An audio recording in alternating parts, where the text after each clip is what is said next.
Hello, myself Anirban দে ও এটা আমার YouTube channel Anirban দে। So আজ আমি আপনাদেরকে দেখাবো আইফোনে কীভাবে ব্যাটারির হেলথ চেক করতে হবে।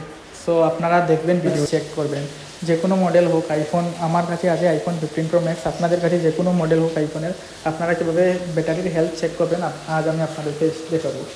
সো আইফোনের ব্যাটারি হেলথ চেক করার জন্য আপনাদের সবার আগে চলে যেতে লাগবে সেটিংসে গিয়ে নিচে স্ক্রল ডাউন করে আপনারা অপশন পাবেন ব্যাটারি, সেটাতে ক্লিক করবেন। দেখুন ওখানে একটা আছে ব্যাটারি পার্সেন্টেজ, যেখানে আপনারা মানে কত ব্যাটারি চার্জ আছে এটা শো করবে। প্লাস নিচে লো পাওয়ার মোডের একটা অপশন আছে, যেটা আপনি অন বা অফ করতে পারেন। এখানে অপশন আছে ব্যাটারি হেলথ ইন চার্জিং, এটার মধ্যে আপনারা ক্লিক করলেই দেখে নিতে পারবেন আপনাদের ম্যাক্সিমাম ক্যাপাসিটি কত আছে।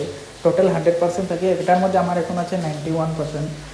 তো আপনাদের মিনিমাম 80 to 90 ভিতরে থাকা উচিত, আমি রেকমেন্ডেশন করবো। আর 80, যদি আপনারা কোনো সেকেন্ড হ্যান্ড আইফোন কিনেন 80 নিচে না কিনেই ভালো, কারণ আপনাদের পিক পারফরমেন্স দেবে না, সঙ্গে ব্যাটারি ব্যাকআপও ভালো দেবে না।